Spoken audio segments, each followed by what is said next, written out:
지난주에 성령님을 초청해야 하는가 이 부분 저희가 나눴었죠. 오늘 세 번째 성령님에 대한 오해로 성령님을 초청해야 되는가 두 번째 메시지로 나누겠습니다. 한 번 더 반복해서 조금 지난주에 얘기했던 것을 더 보충해가지고 이 부분을 다시 한번 좀 나누도록 하겠습니다. 지난주에 제가 몇몇 분들한테 이제 질문을 받았어요. 동일한 것들을 좀 질문해 오시더라고요. 그래서 제가 이제 좀 곰곰이 생각하면서 왜 이것들을 공통적으로 또 이 성령님에 대한 성령님을 초청하는 부분에 대해서 또 이렇게 공통적으로 질문을 하실까 생각을 할 때 제가 원인을 찾았습니다.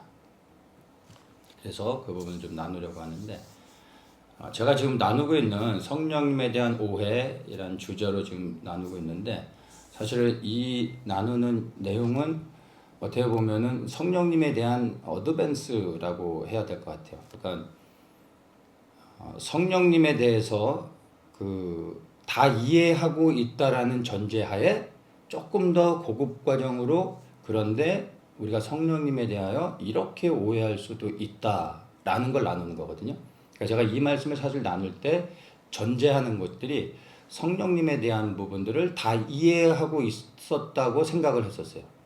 가만히 보니까 제가 이 부분에 대해서 전에 먼저 나누질 않았더라고요. 그러니까 사실은 성령님이 누구신지, 그분이 우리 안에 오셔서 어떤 일을 하시는지, 그분의 역할이 무엇인지, 뭐 이런 구체적인 것들을 먼저 나누고서 제가 이 성령님에 대한 오해를 이야기하면 충분히 다 이해하셨을 텐데 이것들을 전제하지 않고 먼저 이야기하지 않고 성령님에 대한 오해, 조금 더 구체적인 조금 어려운 것들 얘기하니까 조금 혼란이 됐었던 것 같아요. 성령님을 초청한다고 했을 때 이제 조금 혼란스러워하는 이유가 그러니까 좋은 질문들이었어요. 그 이유가 뭐냐 하면은 성령의 내주하심과 성령님의 임재. 저는 임재라는 이제 단어로 쓸게요. 이게 적절한 표현이라고 말을 할 수는 없는데 표현하자면 성령님의 내주하심 그리고 성령의 임재. 그 임재라 함은 성령의 충만이라고 말할 수도 있는데 보다 더 구체적인 것은 성령 하나님이 가지고 계신 권세와 능력, 이 권능이 우리 안에 이렇게 우리가 받는 거, 우리 안에 나타나는 거. 이 두 가지를 구분해서 우리가 이해를 해야 돼요. 그런데 이 두 가지가 이제 섞여 있는 거예요. 그러니까 이런 여러 가지 좀 질문을 하셨던 건데 이 두 가지를 제가 구분해서 조금 좀 설명을 드리도록 하겠습니다. 지난주에 제가 이제 나눴던 성령님을 초청한다고 했을 때 그 의미가 무엇인지를 이야기했죠. 성령님을 우리가 초청하는데 그 초청할 때 그 성령 하나님은 누구냐면은 인격으로 우리 안에 내주하시는 하나님이십니다. 제가 그 부분을 나눈 거예요. 그리고 그분은 성경에서는 보혜사 성령 하나님이라고 말하고 있습니다. 사도행전 2장 38절에서 베드로가 가로되 너희가 회개하여 각각 예수 그리스도의 이름으로 침례를 받고 죄사함을 얻으라 그리하면 성령을 선물로 받으리니 어떻게 하면 우리가 성령 받는지를 설명을 했죠. 첫째는 회개입니다. 죄에서 돌이키는 거죠. 우리의 의지를 동원해야 되는 겁니다. 그 다음에 우리가 침례를 받아야 되는데 이 침례의 의미는 예수님이 나의 구원자일 뿐만 아니라 그분이 나의 주인됨을 고백하는 겁니다. 주인이 바뀌는 거죠.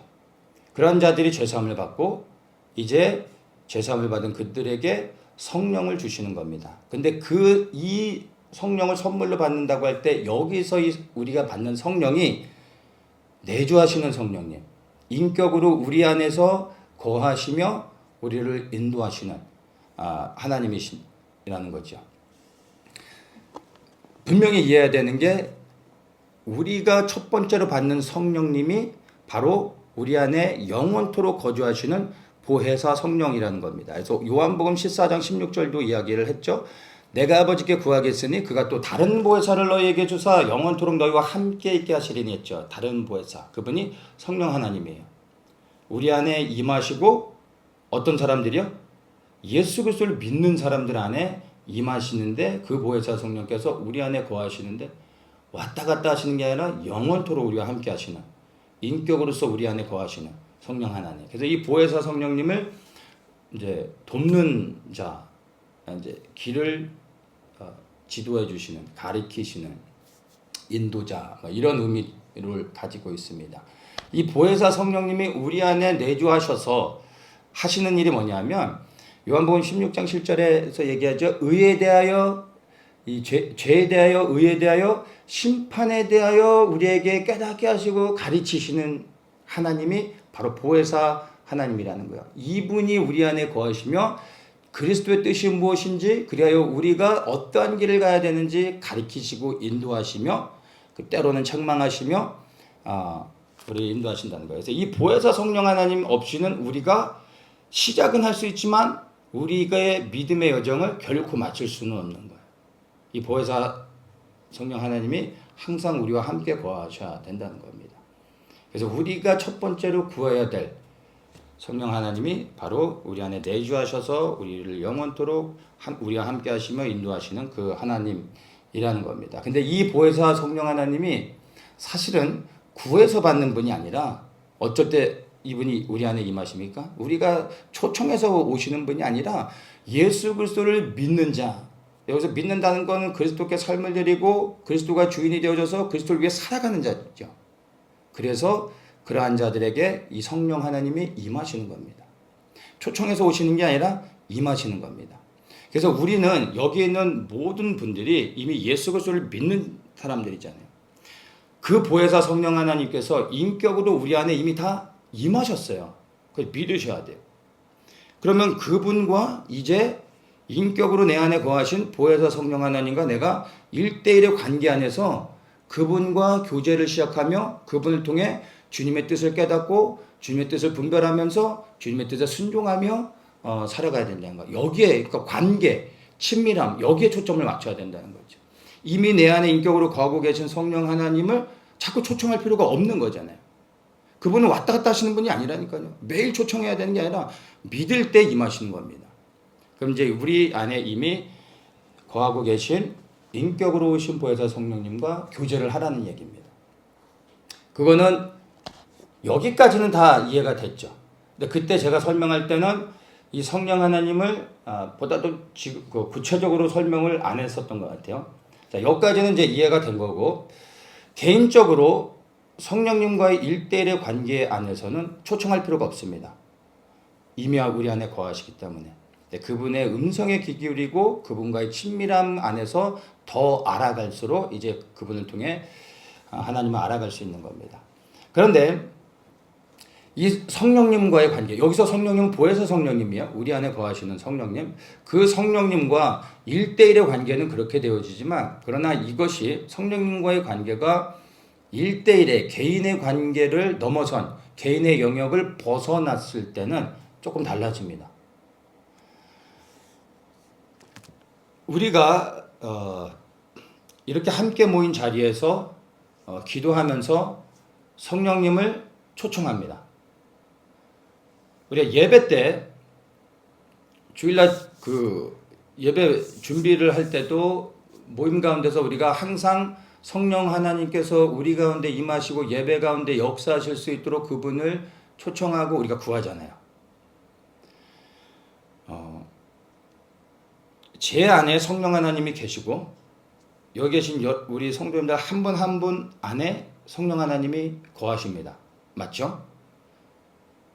제 안에도 거하시면서 동시에 다른 사람 안에도 거하실 수 있는 게 보혜사 성령님이십니다. 그런데 그 성령 하나님께서 우리 가운데 임하실 수도 있어요. 그게 성령님의 신비입니다. 우리 각 사람 안에 인격으로 거하시면서 동시에 우리의 모임 가운데 그분이 임하실 수 있어요.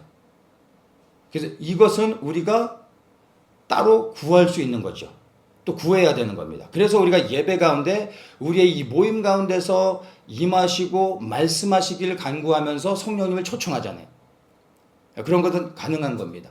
그리고 어떤 문제 가운데서, 그리고 어떤 그 막힘들 가운데서, 어떤 상황과 형편 가운데서 우리가 성령님을 간구할 때 그 성령님이 그 현장 가운데 임하실 때 문제들이 풀어지잖아요. 그렇죠? 우리 각자 안에 계신 성령님께서 우리 각 사람에게 필요한 말씀들을 하십니다. 똑같은 말씀 하지 않으세요? 그리고 하나의 동일한 말씀을 가지고서도 각 사람에게 다르게 말씀하실 수 있어요. 이해하시죠? 같은 말씀을 우리가 보는데 이 사람에게는 다르게 말씀하시고 저 사람에게는 또 다르게 말씀하실 수 있어요. 그게 레마라고 하잖아요. 그렇게 하실 수 있거든요. 그런데 이거는 우리 각 사람 안에 거하시는 성령 하나님 하시는 일인데, 그 성령 하나님이 우리의 모임 가운데, 예배 가운데 임하셨단 말이에요. 그때는 한 성령 안에서 모든 사람이 동일한 음성을 듣습니다. 하나의 비전을 보게 되는 겁니다. 한 성령 안에서 여기서는 이렇게 말씀해주고 이 사람들은 또 저렇게 이해하고, 이거는 잘못된 겁니다. 한 성령 안에서 얼마의 사람들이 모였든 상관없이 같은 마음으로 주님의 뜻을 깨닫게 해주십니다. 근데 그것은 각 사람에게 임하신 성령 하나님이라기보다는 위로부터 새롭게 임하시는 임재 가운데서 그 성령 하나님이 말씀하실 수 있어요. 그래서 우리가 이렇게 공동체적으로 함께 모여서 성령님을 초청할 때는 두 가지의 영역이 섞여 있습니다. 첫째, 인격이신 성령 하나님을 우리가 초청하는 거고, 동시에 그러면서 성령님이 가지고 계신 은사와 능력들을 우리가 또한 구하는 것도 포함됩니다. 이게 다 섞여 있습니다. 그래서 우리의 예배 가운데 우리가 성령님을 초청했을 때 인격으로 오셔서 우리 모두에게 동일한 비전과 그 하나님의 말씀을 같이 깨닫게 해주실 수도 있는데, 그 성령 하나님이 우리 안에 임할 때 방언이 터지고 예언하게 되고 치유가 일어나고 축사가 일어날 수 있어요. 이것은 성령의 권능입니다.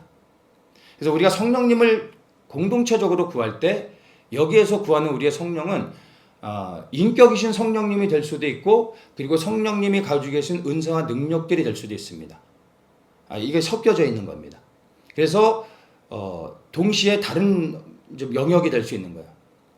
보혜사 성령님이 우리 공동체적으로 임하셔서 말씀하실 수도 있고, 권세와 능력으로 풀어질 수도 있는 겁니다. 그래서 우리가 이제 뭐 찬양 가운데서 주님의 성령 지금 이곳에 임하소서 이런 거 기도하는 게 잘못된 게 아니에요. 이렇게 기도할 수 있는 겁니다. 필요한 거죠. 그래서 여기까지도 이해가 되셨을 거예요. 그렇죠? 여기까지도. 자, 그러면 이제 우리가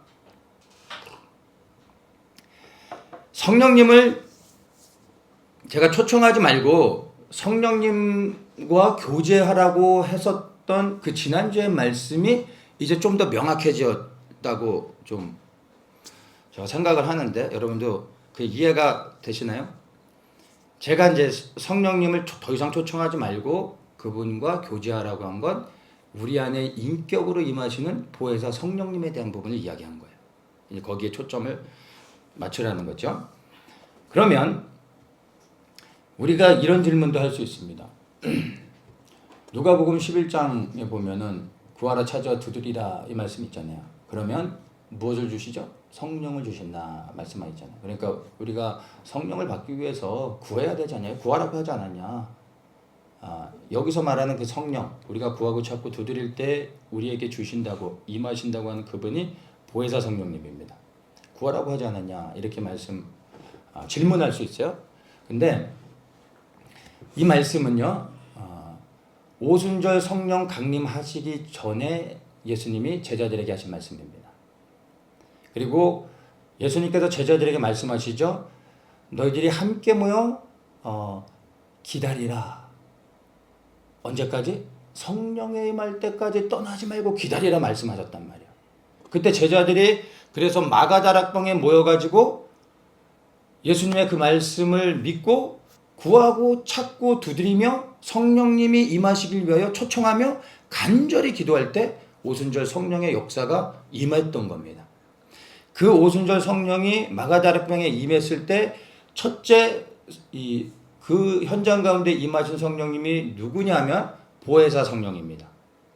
인격으로 한 사람 한 사람 가운데 내주하시는 보혜사 성령 하나님이었습니다. 그런데 성경을 보면 그때 무엇이 풀어졌죠? 은사들이 풀어진 거예요. 방언들이 터지면서 동시에 일어났죠. 근데 우리가 이것을 잘 이해해야 됩니다. 성령, 인격이신 보혜사 성령 하나님께서 하나님의 권세와 능력을 다 갖고 계세요. 그분이 우리 안에 임하실 때 즉시로 우리 안에 성령 하나님이 가지고 계시는 은사와 능력들이 풀어질 수 있어요. 우리 안에서 나타날 수 있습니다. 우리 각 사람에게 주실 수 있어요. 근데 이 오순절의 역사는 이게 동시에 일어난 것 같지만 내주하시는 보혜사 성령님이 임하시고 나서 그분 안에 있는 것들이 드러난 겁니다. 그래서 우리가 이제 이해해야 되는 것이 마가다락방에 임하신 성령은 보혜사 성령 하나님이고 최초로 예수 그리스도를 믿는 자 안에 영원토록 내주하시는 놀라운 사건인 거예요. 그 이후로부터는 마가다락방 이후로부터는 우리가 그 보혜사 성령 하나님이 우리 가운데 임하시도록 초청하거나 구할 필요가 없어요. 예수 그리스도를 믿을 때 고백할 때 성령님이 우리 안에 임하시는 거예요. 그거를 우리가 느끼지 못해도 상관이 없습니다. 이건 영에서 일어나는 일이기 때문에 짜릿하거나 뜨겁거나 뭐 바람이 싹 지나가는 거 이런 거 전혀 느낄 필요가 없는 겁니다. 인격적으로 그분을 인정하고 우리가 이제 교제를 시작하면 되는 겁니다. 자, 그러면 이제 남은 영역이 성령의 임재라는 단어를 썼는데 이게 뭐 썩 제가 이렇게 표현하기에 100% 마음에 들지는 않는데 어쨌든 성령의 충만이라 말할 수도 있고 성령의 권능 이 부분을 이제 좀 나눠야 되는데 자 우리가 구해야 하는 성령이 있습니다. 근데 그게 뭐냐 하면 사도행전 1장 8절에 보면 오직 성령이 너희에게 임하시면 너희가 권능을 받고 이야기하죠. 그 다음에 증인이 된다. 이렇게 말씀하시죠. 자, 중요한 게 성령이 임하시면 너희가 권능을 받고 말하고 있어요. 성령이 임하신다고 먼저 말하고 그 다음에 권능이 임한다고 얘기하고 있어요. 그러니까 여기서 임하는 첫 번째 너희가 성령이 임하신다고 할 때 그 성령이 누구냐면은 보혜사 성령입니다. 우리 안에 인격으로 임하셔서 영원토록 거하시며 우리를 진리로 인도하시는 그 보혜사 성령님입니다. 근데 그 성령이 우리 안에 임하시고 나면 무엇을 받아요? 권능을 받는다라고 말하고 있어요. 우리는 우리 안에 이미 임하신 보혜사 성령님과 인격적으로 교제하는 것이고요. 우리가 구해야 하는 성령은 권능입니다. 성령의 권능. 이것은 우리가 구해야 되는 겁니다. 그러니까 이 성령의 권능을 성령의 역사라고도 말할 수 있고 성령의 기름 부으심, 성령의 충만이라고도 또 말할 수도 있을 것 같아요. 뭐라고 표현하든 이 성령의 권능은 인격이신 성령님이 아닙니다. 그분 안에서 그분을 통해 나타나는 능력들입니다. 근데 많은 사람들이 인격이신 성령 하나님과 그 성령 하나님이 가지고 계신 권능을 혼돈합니다. 구하는데 내가 도대체 뭘 구하는지도 잘 모르면서 구해요. 근데 많은 경우는 사람들이 인격이신 성령님에게 초점을 맞추지 않고 그 성령님이 가지고 계신 권능에 초점을 맞추며 구합니다. 이것을 제가 이야기하고 싶었던 거예요. 마음만 아팠던 것 같아요.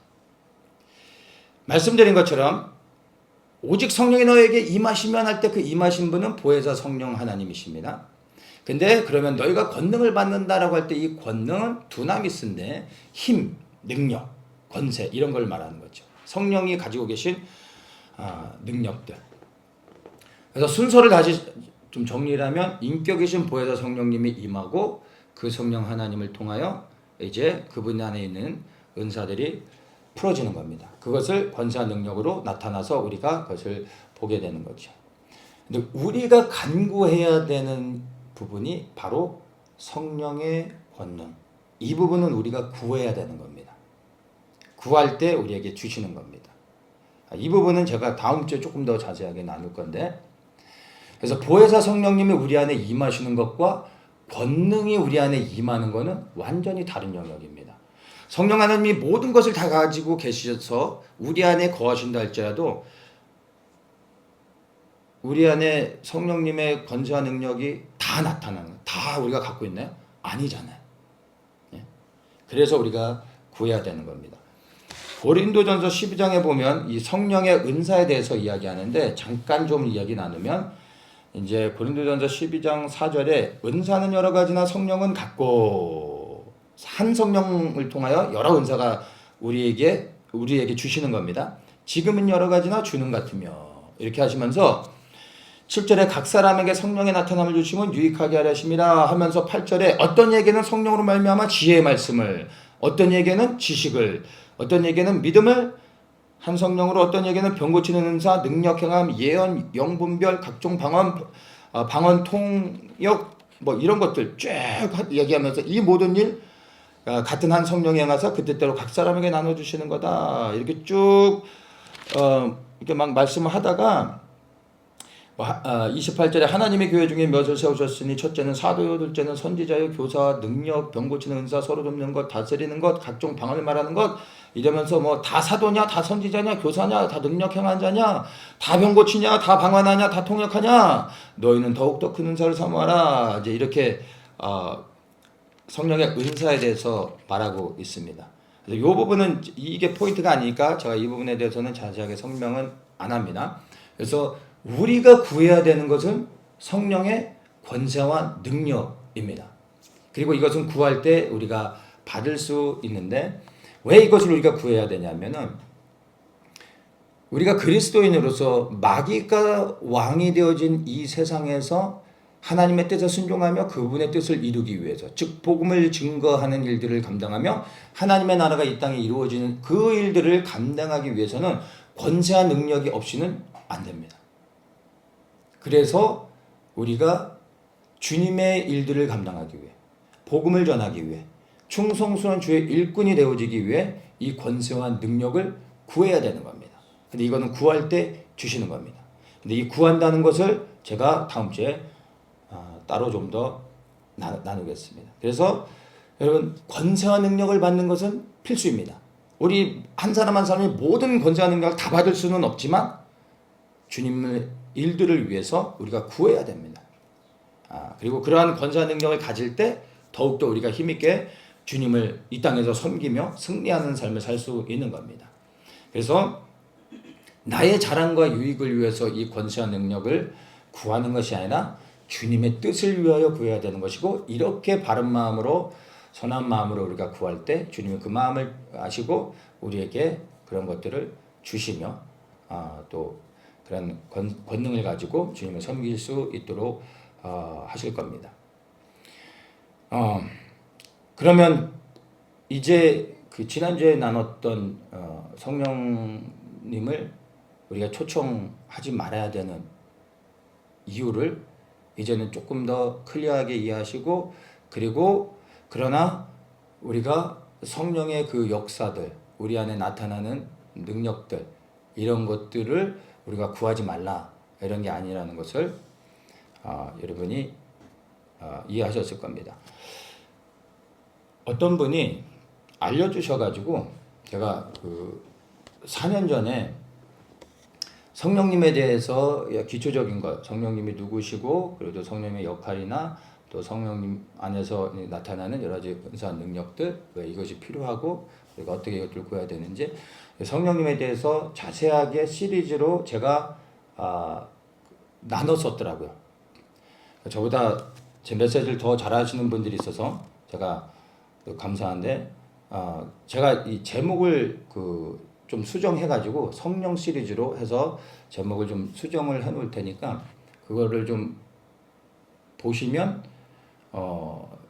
이제 제가 성령님에 대한 오해를 이야기할 때 충분히 좀 이해가 되실 수 있을 것 같고, 그리고 뭐 그 시리즈를 다 듣기가 그러면 제가 이제 영상 올리고 링크를 그 제목 밑에 그 링크를 달아놓을 테니까 그 중에 하나 이 제가 나누는 내용과 관련해서 이 중요하게 여러분이 꼭 들어야 되는 그 메시지 하나를 링크로 걸어 놓을 테니까 그거를 좀 보시면 여러분 충분하게 참조가 되실 겁니다. 그리고 나중에 조금 제가 더 샤샤 기회가 되면 성령님에 대한 성령론에 대해서 다시 한번 조금 더 정리해가지고 나눌 수 있도록 하겠습니다.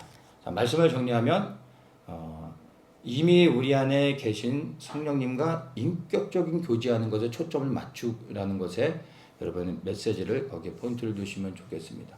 우리는 늘 성령님을 구하는데 많은 경우 제가 좀 안타까워하는 게 뭐냐면 인격이신 성령님과 깊이 교제하려고 하기보다는 그 성령 하나님이 갖고 계신 은사한 능력들을 구하며 그것들을 요청하는 경우들이 너무나 많아요. 근데 구해야 되는 건 맞지만 그러나 무엇보다 먼저 성령 하나님과의 인격적인 교제가 내가 정말로 견고하게 서 있느냐 이거에 초점을 맞추자는 거죠. 이게 안 돼 있는 상태에서 성령 하나님이 가지고 계신 권세한 능력만 받으려고 하는 사람들이 많다는 거예요. 근데 그런 걸 그 인격적인 관계 안에서 온전히 서지 않은 상태에서 그런 권세와 능력을 받으면 결국에는 영광을 가지고 사고치고 믿음에서 떨어지는 경우가 너무나 많습니다. 우리가 구해야 되겠지만 더욱더 초점을 맞춰야 되는 것은 보혜사 성령님과 더 깊은 친밀감과 인격적인 교제 이 부분을 이야기했던 겁니다. 그래서 오늘 밤에 구할 때 더욱더 성령 우리 안에 계신 성령 하나님과 더 깊은 교제를 통해 임재 안에 들어가시기를 축복합니다.